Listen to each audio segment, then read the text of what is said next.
How's it going? Come on in there, baby. Yes, indeed. I was, of course, you know how it is. If I'm a minute behind on 12 o'clock, you know it must be something with technology. So you see my background on black. It wouldn't cast correctly. It is what it is. We just keep on moving. It is 12:04, and I am JB Bryan, President and Chief Investment Officer of JB Bryan Financial Group, the home of Afro Economics, established in March 10th of 1995. Indeed. Yes, started the business on my birthday. So that somebody might be watching this 100 years from now, you'll know that. You'll know that little known Black history fact. Indeed. Yes, indeed. I don't know why. Like seeing that phone call made me think about making sure that you can hear me. And then I put that down. Everything happens for a reason. Indeed. Well, thank you so much. This topic is what we have to talk about. Yes, indeed. I see you back. I see you. I see you out there. Thank you. Please chat. Please share. Please subscribe. We need information like this coming at us. You know, stuff, something that is informative, something that is empowering, something that you can grow from, that you can share with your children, that is thought provoking, is empowering. I want to share something with you. I'm hoping. You know, I didn't even think about that idea, and I'm gonna try to share this to you when I share this with you, in hopes that you can hear it. But I saw this and I said, like, yeah, I really like this. Um, I'm gonna share the screen. Miss King, indeed, good to see you. So I'm gonna share this. Let me know immediately. Text back if you can hear what I'm going to share. And then, because just because I share it doesn't mean that you'll be able to hear it. But I think when I do this, make sure you visit my Facebook page. You know, I try to post on the regular. It's JB Bryan's, and also have the JB Bryan Financial Group and the Afro Economics page as well. Here we go. Let's see.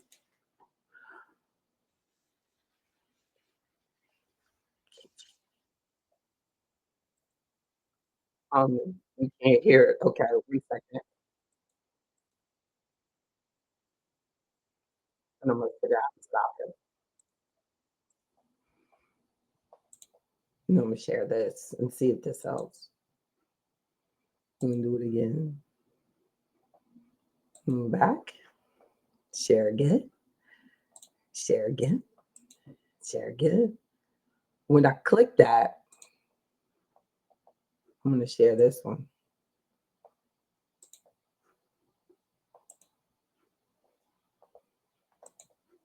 Ah, that's the key. Okay, here we go.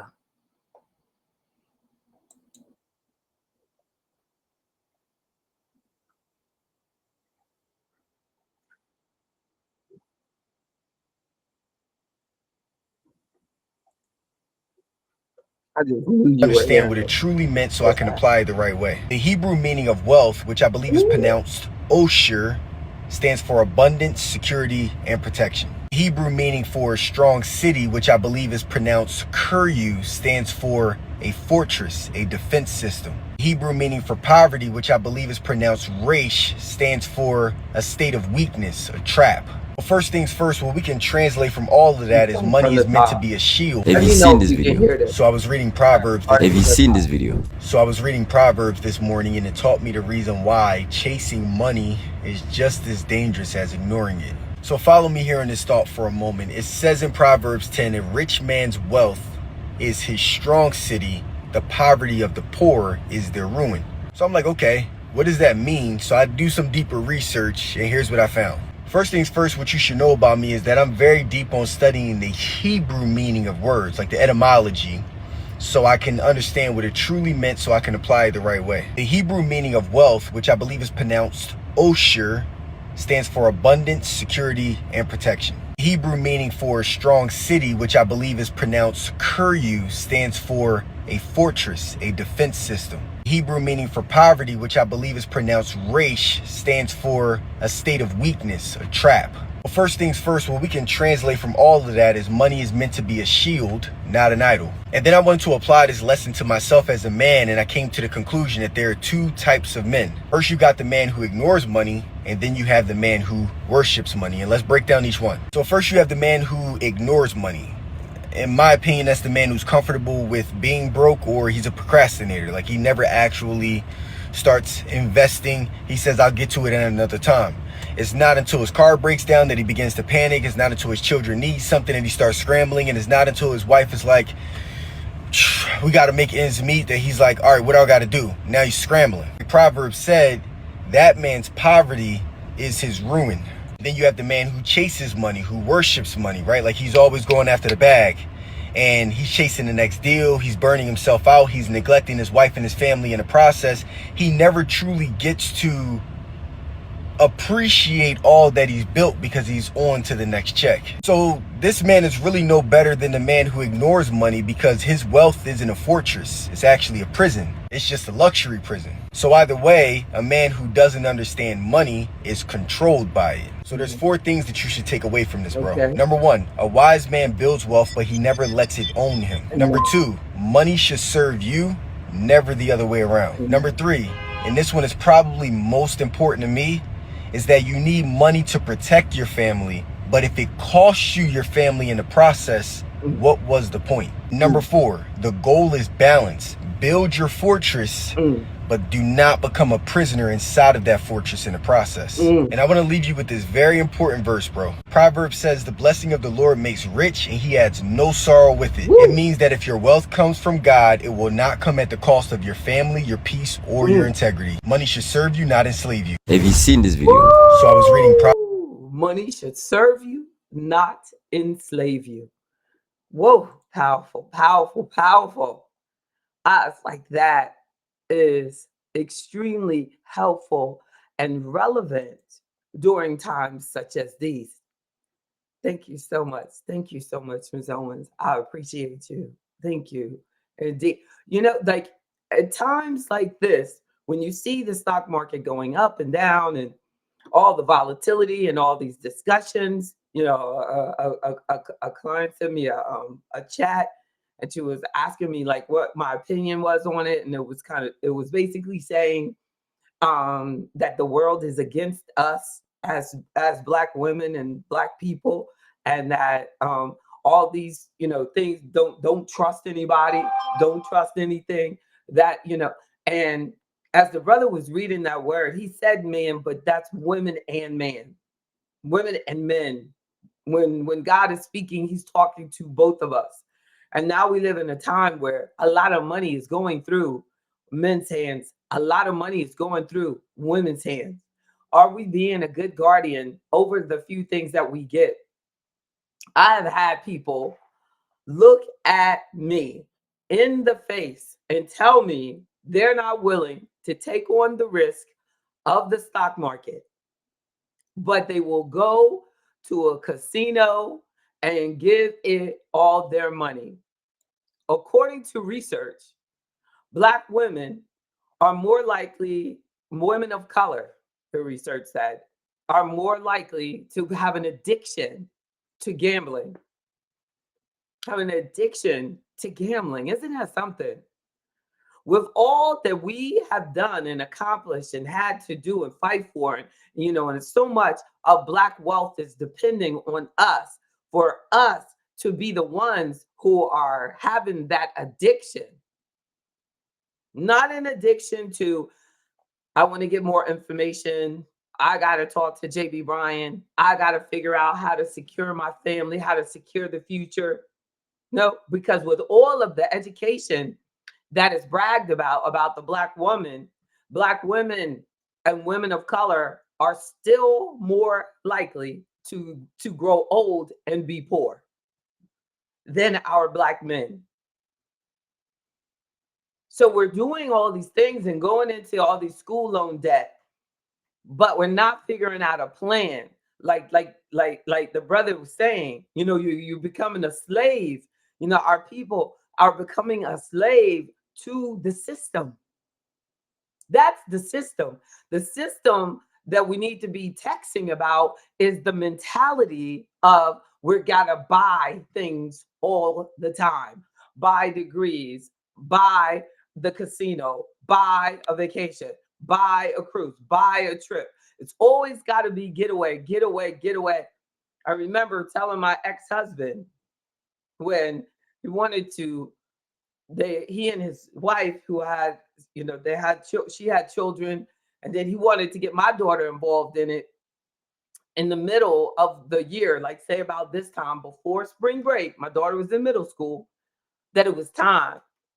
They wanted to go on a trip to Disney because they wanted to go on a trip to Disney before everybody else goes on a trip to Disney.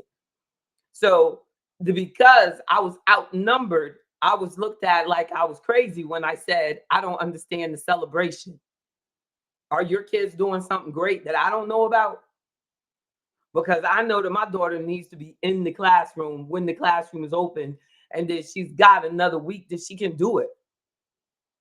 But that is the ages where the mentality has to be established, that we have to do what we have to do when we have to do it.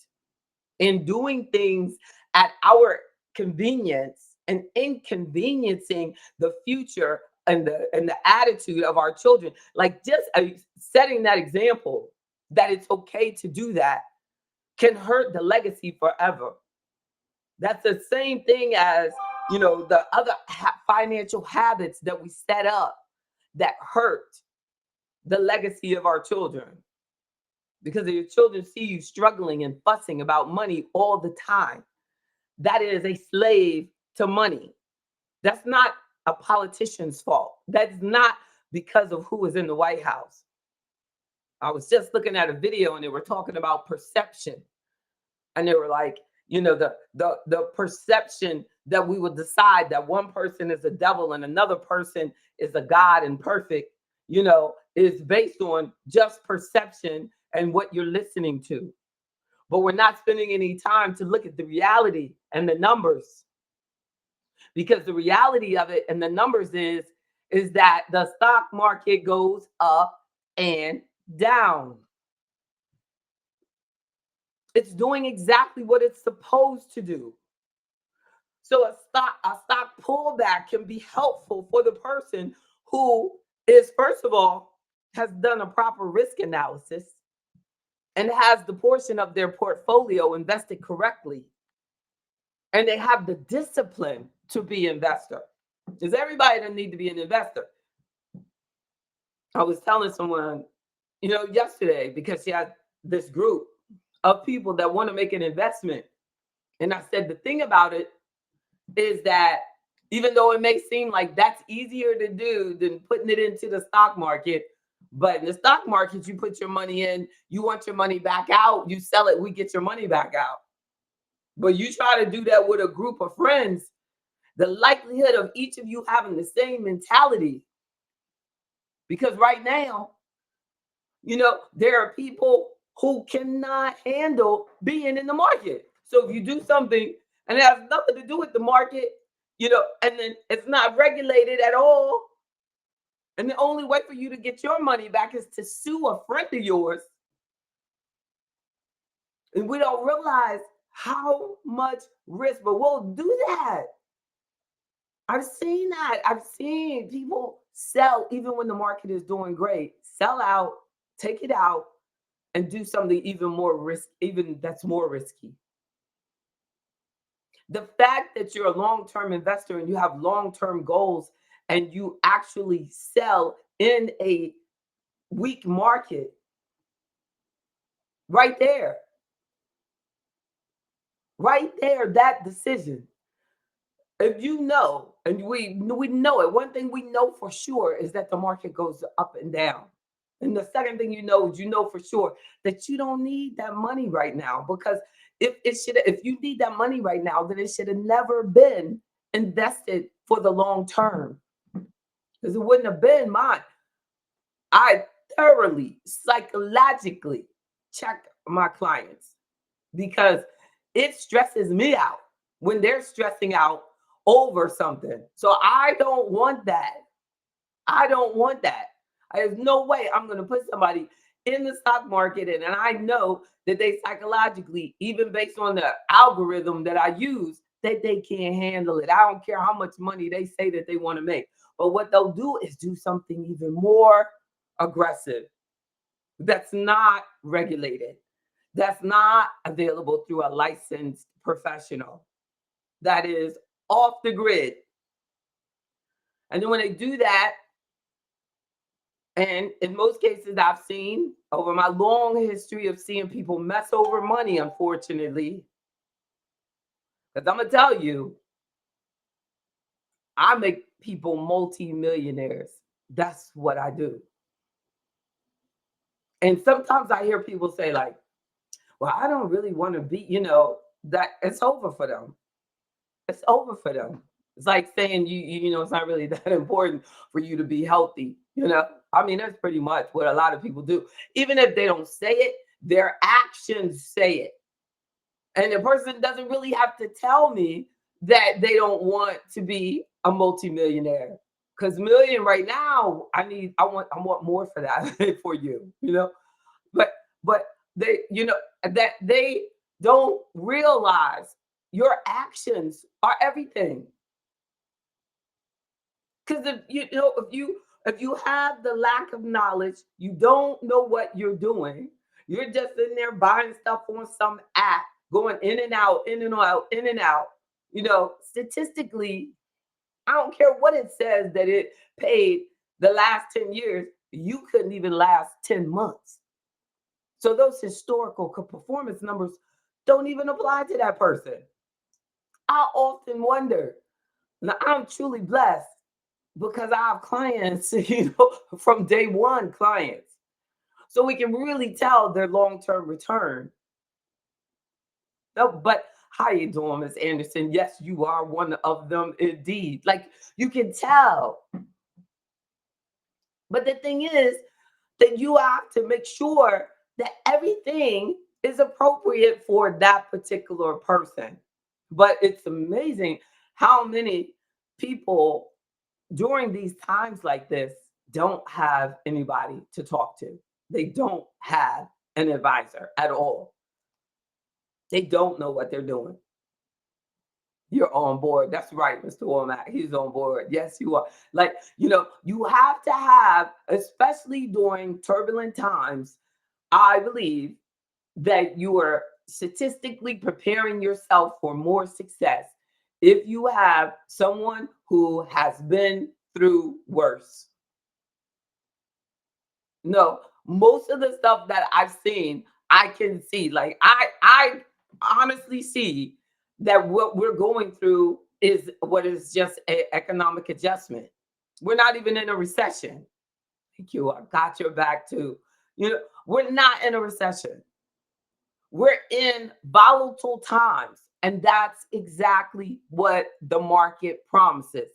Looking at research this morning, and it's telling me, like, it says the number of stock pullbacks during a typical year, when they surveyed it from 1928 till 2024, through 2024, 1920, a typical number of pullbacks. Now, over 6 times 3% pullbacks, over 6 times on average each year. A 5% correction versus that 3%, pretty frequent. 5% correction, you know, over 3 times each year since 1928. a 10% correction, you know, at least once a year, each year since 1928. A 15% correction every 2 years. Bear market, one every 3.5 years. Now, 3.5, that makes me think. That's probably political. Because every 4 years, we're doing what? Having an election. We're having adjustment. I honestly think that what it takes when you are to be an investor, we really have to psychologically think about it. Like what it takes to be an investor. An investor, when you are buying into this stock market, you are buying into businesses. Businesses. This is businesses that you're buying. You're buying partial ownership, even if we're doing ETF or mutual fund or so inside, it's real businesses that you're getting. And we need to make sure that we understand like what we're buying.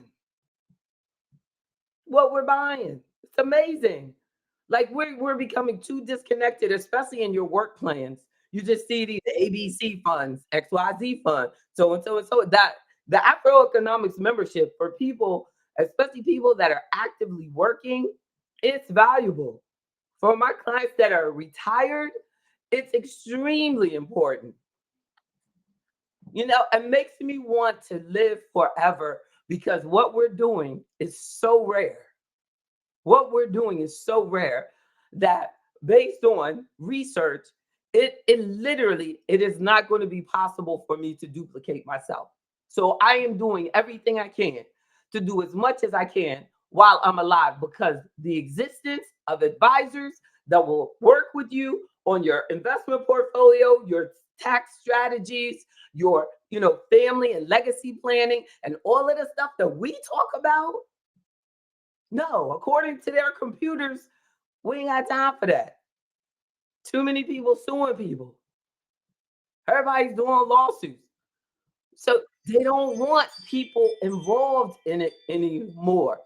So the future of Afroeconomics, yes, is all computer based.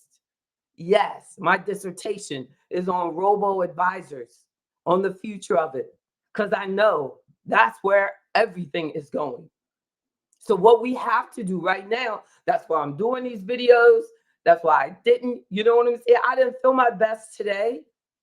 I didn't feel my best today. And most of that is probably because I worked out, then I went to Whole Foods, and then I said, I don't feel that good today. So then instead of getting a meal, I ate ice cream sandwiches. Organic ice cream sandwiches, though. I was like, what is wrong with you, sis? I invested all of that. You're like, invested. Like you can't.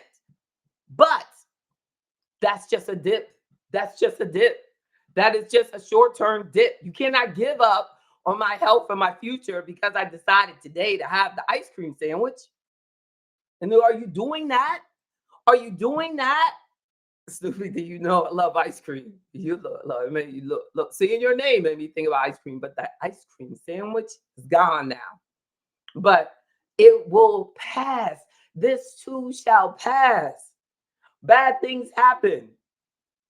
And bad things happen, but we can't just continue to chase that. Like that brother said in that video that we started with, you know what I mean? Are you chasing, or what are you chasing? What you're chasing, is it actually even good for you? Just a dip. Just a dip. Just a dip. Yeah, that's the irony in it, right? Just a dip. No more for the week. No, Vicky, no more for the week. Got me. Oh my goodness. Sugar is, I'm telling you. Yes, indeed. But what are we doing? Like, if I did that on the regular, what type of investing are you doing on the regular? Are you doing ice cream sandwich? Or are you doing investments that actually are going to pay off over the long term? Right? So remember my stats on this happens all the time because it will cost us as the small investor more, because the more small investors sell off, the more institutions look at this as a buying opportunity. I was listening to an analyst this morning. He was like, actually, we've been enjoying an overpriced S&P. S&P, was selling like 20 times earnings per share on that when they analyzed the average earnings on the contents of the 500 largest companies in the US. Like it was very overvalued.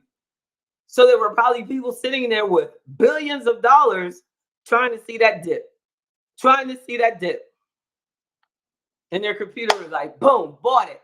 When what? The small investor that doesn't know any better was giving them a better opportunity to get it. Like they running scared. Fear is not of God. Like, first of all, we need to make sure that you always have your long-term plan set up. So this money is for my long term. This money is for, and long-term money, in order for it to outpace the cost of living, you need that to be outpacing inflation. Like, so in order for that to do that, to build up to what you want, I'm telling you, I do have clients. We work, they work. Then they get to a point where it's like, I don't want this volatility anymore. But first, you got to build. We got the accumulation phase. Accumulation phase is that what we call that long-term investor. Then it's like, okay, I got it. Then you want to, your risk level changes. So my computer sends out what's called a check-in to make sure, hey, is Vicky D still as aggressive as she said she was last time? Maybe we need to change something. She was very aggressive. Now she's saying that she's not. Is that, what has changed in her life? Are you going to be needing money? Do you need your income to go up next year? And things that, like, I'm telling you, these things are important.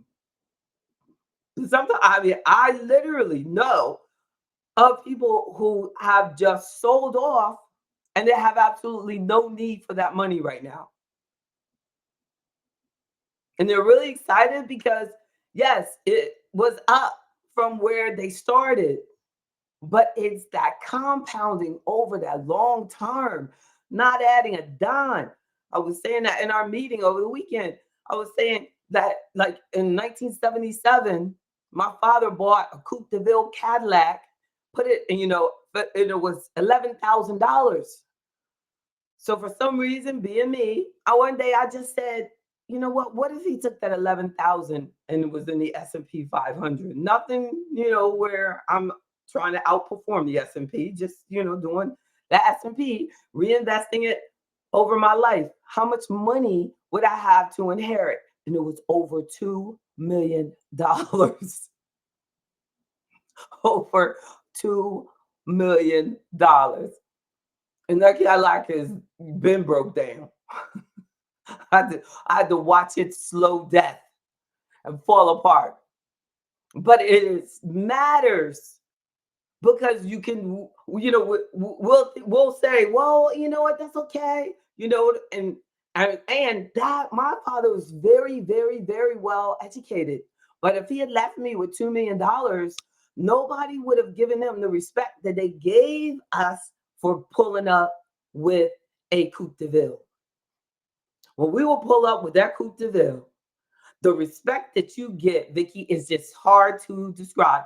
And that is extremely sad that our community has that. And I was so young, I did not know that. But I did realize, like, so then after I graduated and everything, and I started my business, my family being like really hyper educated, they were not impressed with this entrepreneurship quest of mine.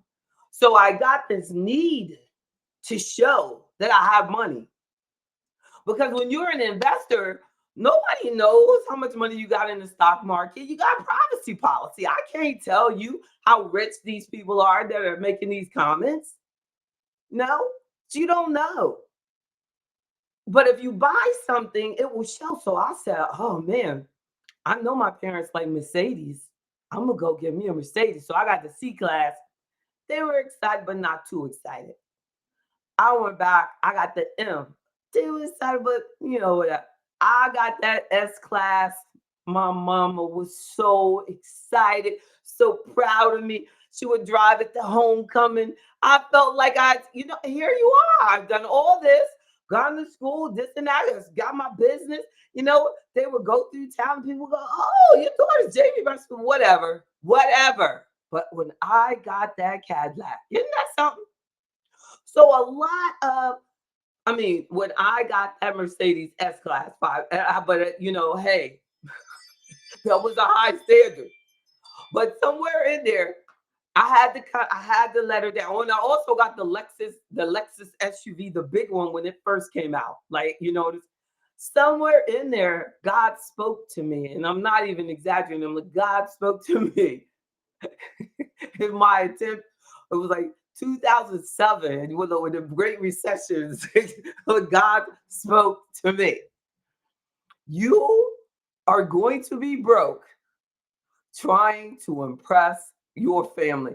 I ain't trying to impress clients. It really didn't. You know, I started my business with a Nissan. I wanted to impress my family.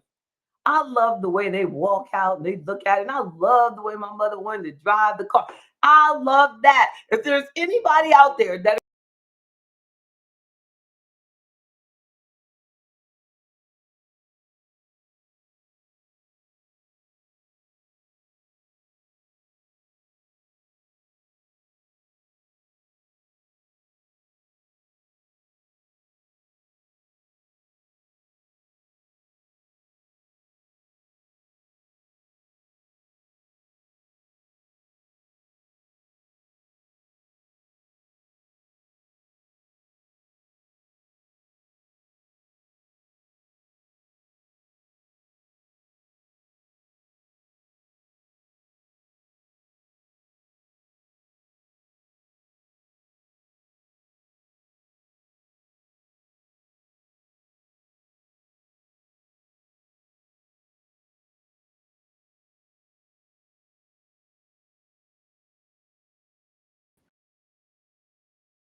I want her. I know y'all are like, what happened? I hope you can hear me. Can you hear me? I tried to bring the other one. That system went down. Look, thank God for having two computers. Am I still frozen now? Is it still frozen? It shouldn't be still frozen. I hope not. But I can see you all. The tell me if it's not still frozen. Oh, I'm back. Great. Fantastic. I just switched computers. Got so excited talking about that. But investments. That was pretty fast. Thank God I had this computer already set up over here. Y'all know I'm ready to go. So I'm gonna tell you, I'm gonna make sure that I bring back the key points. I want to make sure that you focus on the fact that these corrections, this market volatility is what is expected historically. This is what has been happening. This tab is using your camera and microphone. I'm glad. I hope that that's a good thing. I hope you can see it. Yes, thank you, Snoopy D. Yes, indeed. But I want to pull out. I want to go back and get this other computer because I had some key things that I want to make sure that we talk about on that. But I will. Oh, I know. I can just do it on here. So just briefly, how do we get through times like this? If you're nervous, you're doing the right investments, but you want to realize how you're going to maximize it. You know, we use this big term dollar cost averaging, but the bottom line is be a regular investor if you're trying to build wealth. Be a regular investor. But if you're regularly investing, you got to make sure you're investing in the right thing. So, Mr. Harris, can you hear me?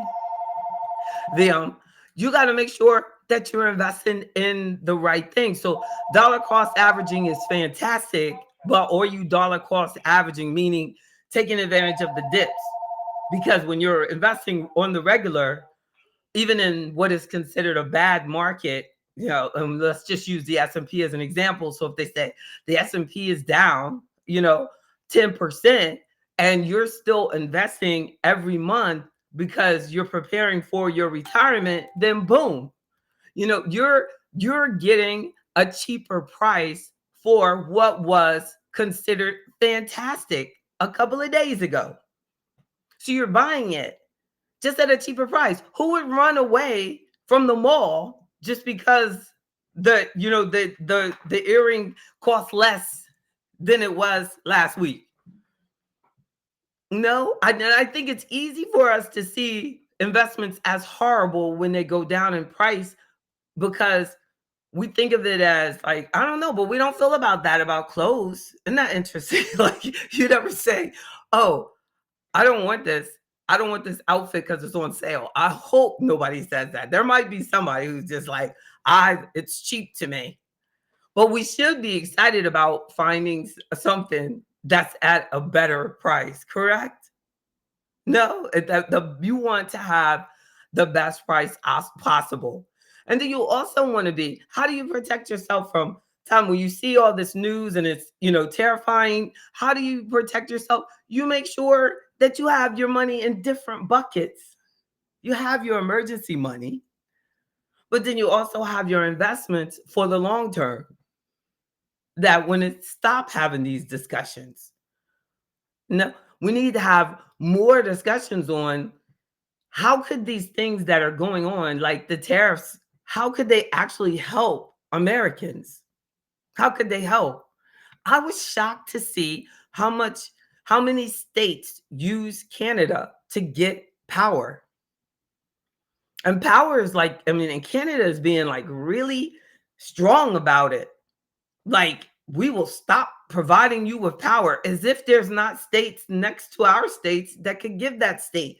I'm sure that the reason that that state uses Canada is because it's cheaper for them to get the power from Canada. We'll get the power somewhere else. Canada is like kind of tripping on that from a business perspective. I can't imagine, I can imagine saying that to somebody. Well, you know what? You do that. Would you do that? You know what? Matter of fact, I will just stop selling you ice cream altogether, as if you're not making money off selling me ice cream. So you think you're the only place that sells ice cream? They'll hurt more than the U.S. will hurt. Because every time when that's gone, some other source will come up. Where are the opportunities with us not getting it from Canada? Where are the opportunities for us to look at whatever is presented to us in a negative way as a positive for black people, all people having a new place to work?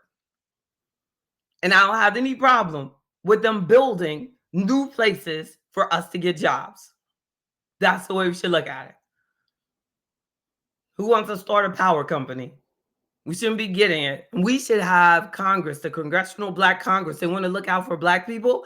They need to be going around trying to figure out how we can find a Black company or some Black utility or some way that we could be providing power to those states. How can we get involved in that? How is this energy? Like, we need our representatives, especially if they're a member of what is called a Congressional Black Caucus, the Congressional Black Congress, or whatever, if they're to look out for Black interests, then let's start holding them accountable to how do you take care of Black interests? Because we have so much randomness going on that we're not able to benefit properly from what is happening. We have a whole new administration that is in there, and we should be taking advantage of the opportunities that are available as contractors. I don't care how many DEI programs that you get rid of, a Congressional Black Congress still exists. If you still exist, you're supposed to go in there and look out for our interests as Black investors, as Black workers in the federal and in corporate America. And I feel like we should push that. I should write a letter. But I just can't stand politics. But I will say it, and you could share it with them. If you know that someone that's in the Congressional Black Congress, you tell them that J.B. Bryan said that we need to be having group meetings that are talking specifically about federal Black employees and how to make sure that they feel more secure about their future. We should be talking about the thrift savings plan, the federal government's program. We should be talking about Social Security and the changes in there. We should be talking specifically about Medicare for our retirees and why are they spending so much more money out of pocket. How these Medicare changes, you're leaving the premium the same, but the impact of this out-of-pocket money on the Black senior citizen is very expensive. We are spending a lot of money, but they go in there and they're talking about Medicaid and something that has no current challenge for the specific Medicaid user. I know that possibly that might happen, but right now it's a state and a federal issue on who's going to pay for Medicaid. But Medicare right now is costing my clients way too much out-of-pocket money. I had a client 10 plus years ago, he's passed on now, that had to pay $2,000, and he was retired from corporate America, a huge Philip Morris, big corporation, great insurance. The Medicare would not cover his antibiotic. He was trying to save his limb. He had, thank God he had the money, $2,000 on the antibiotic. They still ended up taking his limb. These are the type of, things I encourage you to look deeper at. I also encourage us to make sure that we do not allow fear to take us off course. I'm not sharing any of those facts about that Medicare is asking for too much money out of pocket. It's just that I don't want you to retire and think that Medicare is going to make everything better. Not in its current situation. It's just not. And it is directly connected to your income. So you could pay a lot more than that minimum. I have clients now. Only one client actually has an employer that covers any type of premium that they would have to pay. And that was in the academic system. So these are the type of things that if you're a member of a union, they should be addressing. Like, okay, if I retire, how do I take care of these Medicare premiums? Can you all? And it is. And yes, the answer is yes. And if they say we don't do that, we need to get more people like me involved. Like, you get lawyers involved in stuff all the time, but we don't get, financial people involved in it. No, lawyers don't do what I do, and I don't do what they do. So when it comes to like financial matters, things that are impacting retirees, things that impact workers, things that impact, investment challenges. Like, I know for a fact at the federal government, they have certain agencies that have better retirement plans than the others. Totally different options.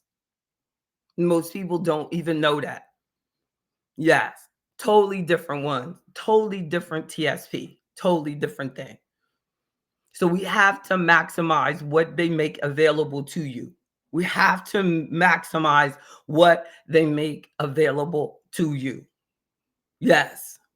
But stop thinking that it's going to be one political party is going to look out for you and another political party hates you. No, we got to be smart.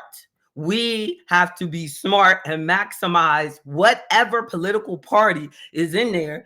I'm going to tell you, it has some things that are going to work to your advantage. And there is a lot of things that are up for consideration that this other party starts pushing back on no taxes on Social Security, then the Democrats are going to have to explain that to me on why they think people should pay taxes on their Social Security. I'm just sorry. But that is sick, and that will hurt us because there's a lot of Black people who rely completely on Social Security.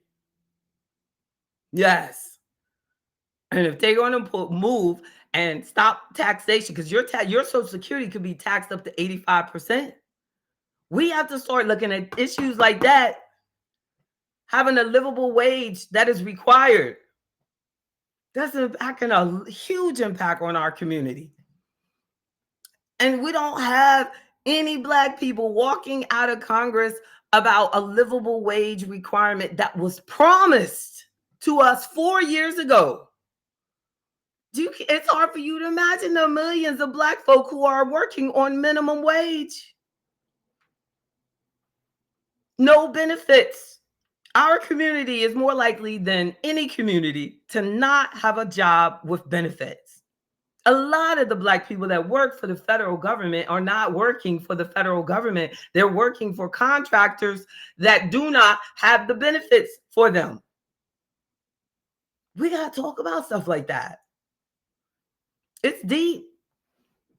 It's deep. And instead, the media only wants us to talk about what's important for them.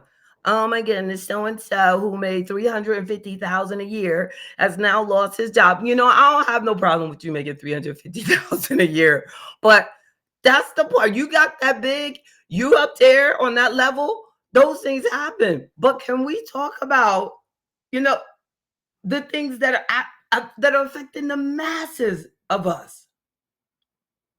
Like, why is my out-of-pocket going up? Why is the cost of living adjustment way less than the cost of living? We're skipping over the obvious. So don't allow these short-term changes in the market to take you off course of your long-term financial goals. That's my point. Focus on the long term. Focus on there's going to be that it would be great to have money that lives longer than you do. Right?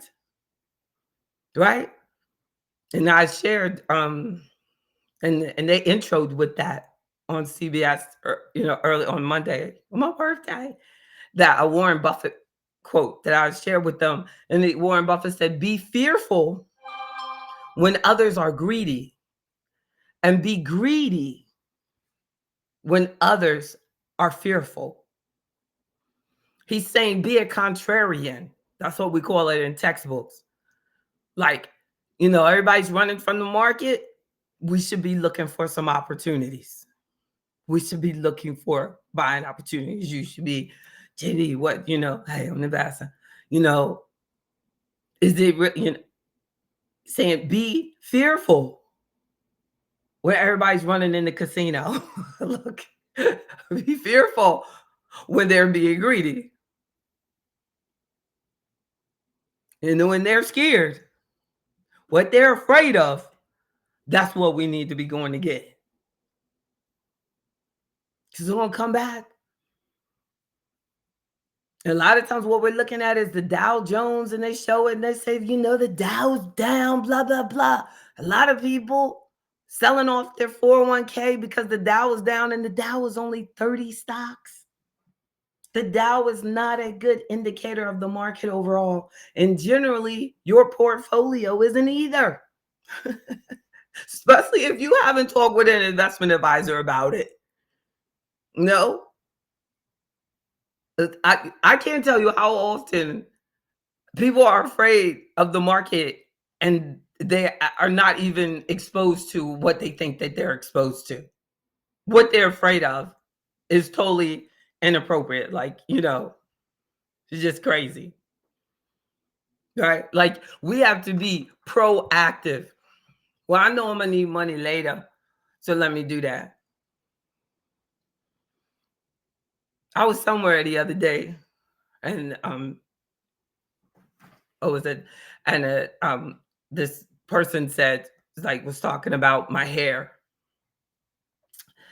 And I thought about, for some reason, I don't know what, a few minutes ago, when I was combing my hair and everything. And I said, my hair deciding to be natural was a proactive move that I made years ago before my daughter was born. So that's 20 plus years ago, to do something to take care of my health from the inside out. But to not do things that I know, like when I'm 80, if I live to be 80, I still want to have a head full of hair. But if you're doing things that are not going to give you a head full of hair, then you're not going to have it. And that relates to everything in life. If I'm wasting my money, God forbid, there ain't no way you're going to have money later. And if I'm always running with the crowd, doing what everybody else is doing, they scared, I'm scared. Look at that text they sent. They said we better not do that. This and who is they? Who is they? And who is, what? Like, what? What's wrong? We're so blessed. And we can just give more of our time to looking at our blessings and taking care of our blessings and watching over our blessings and stop allowing these fear mongers, I think they're called, like just people with these negative headlines. And then when you look into it, it's not true. It's not true. When you look past it, that's why I asked someone the other day, who's a minister, and he posted the most negative thing. That's a lot, though. I've noticed that lately. A lot of ministers have been posting very negative things. I don't know what they're going through. I don't know what they're going through. Maybe because they feel like they figured it out, that you get a lot of posts by doing that. Like, I mean, it's like Jesus, if Jesus was walking through and he was just like, y'all ain't shit. Y'all ain't never gonna be shit. Maybe more people would have followed him. No, because he was just so negative. They've been like, he's right. He's right. Y'all ain't shit. Y'all ain't gonna never be shit. But I'm gonna get with him and I'll be with the I'm shit crew, But that's where we are now. What in the world? But he took that chance. So when you invest and you focus on not being materialistic and not giving into the ways of this world, and you focus on healthy habits financially, physically, spiritually, mentally, keeping your family together, and those things, there's no way you ain't gonna have everything that you need. Even if you ain't no multi-billionaire, you ain't gonna need it, because all of the stuff that you've done will allow you to work. That's how I try to focus a lot, literally, on my health, because I love what I do. If you don't focus on your health, then you better save a whole lot of money, because you ain't gonna be able to work long. Can't do both. Can't smoke, drink, run with men and women, going and doing all that stuff. You know what I'm saying? You can't even stop working and keep spending in the casino. What did someone say? Like, things that we do like are so emotionally inappropriate. And we do stuff and we just close our eyes and just do it. No, I just gonna do it. If there's anything that you're doing financially, but you wouldn't feel comfortable telling me about it, you're most likely doing the wrong thing. You're most likely, like, just use it. You don't even have to tell me about it. But if you know it's something like, JB would tell me, I don't really know these people, I better not give them my money. JB told me I didn't research it. I didn't read the fine print. Remember last week we were talking about contracts. Y'all look at that. People signing stuff. Ain't no problem with signing it, but know what you signing. Know what you in it for. Know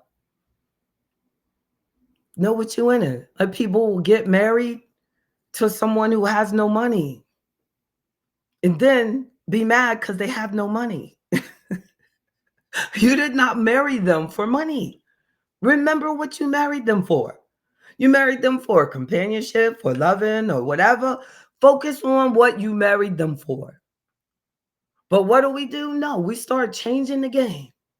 And all of a sudden, you're expecting more out of that person or that investment or that activity or anything out of yourself. You know what I'm saying? You bought a 4-cylinder car and you want it to beat my Busa. It can't. It's not that fast. You only got 4 cylinders. And 4 cylinders are good. They're better on gas. They got their benefits. That's right. The casino is not an investment move. It's not. I want to play, before y'all leave, I just want to play the brother that I played. Again, it's on my Facebook wall. I don't know, y'all know me and trying to share this, but I'm gonna try to share because I'm on a different computer. but I'm gonna share it. I'm gonna share. I'm gonna share this, but I just want y'all to hear this because he articulates it better than me on us just making better choices. And when he says men, I want the women to realize he's not just talking to men. This is for men and women. Right? 1 second. 1 second. 1 second. So I'm hoping that I have so many things up, but I'm gonna share the screen. Then I'm gonna let y'all go. All right, and what's your thoughts? And I just want us to meditate on this because you know I've gone and I've shared so much, but the emphasis is about us making better choices, us getting help when we need it, us, putting less emotion into our financial moves and more thought, more strategy, more God. 1 second. I want to do this. Well, at least you could see it. Okay. When I had this, I hope it does it right. Oh, okay, I see it on the screen. I gotta give you the other screen. I hope you can hear the chasing money. I wouldn't have, I don't know, but I'm gonna do it anyway. We're gonna do this. Did y'all hear that when I played it? When I started playing it, just say yes. All I can see is Mr. Harris's last one. But look, okay, I'm gonna play this and we're gonna pray for the best. Taught me the reason why chasing money is just as dangerous as ignoring it. So follow me here in this thought for a moment. It says in Proverbs 10, a rich man's wealth is his strong city. The poverty of the poor is their ruin. So I'm like, okay, what does that mean? So I do some deeper research and here's what I found. First things first, what you should know about me is that I'm very deep on studying the Hebrew meaning of words, like the etymology, so I can understand what it truly meant so I can apply it the right way. The Hebrew meaning of wealth, which I believe is pronounced osher, stands for abundance, security, and protection. The Hebrew meaning for strong city, which I believe is pronounced kuryu, stands for a fortress, a defense system. The Hebrew meaning for poverty, which I believe is pronounced resh, stands for a state of weakness, a trap. Well, first things first, what we can translate from all of that is money is meant to be a shield, not an idol. And then I wanted to apply this lesson to myself as a man, and I came to the conclusion that there are two types of men. First, you got the man who ignores money, and then you have the man who worships money. And let's break down each one. So first, you have the man who ignores money. In my opinion, that's the man who's comfortable with being broke, or he's a procrastinator. Like, he never actually starts investing. He says, I'll get to it at another time. It's not until his car breaks down that he begins to panic. It's not until his children need something that he starts scrambling. And it's not until his wife is like, we got to make ends meet, that he's like, all right, what do I got to do? Now he's scrambling. The Proverbs said that man's poverty is his ruin. Then you have the man who chases money, who worships money, right? Like, he's always going after the bag. And he's chasing the next deal. He's burning himself out. He's neglecting his wife and his family in the process.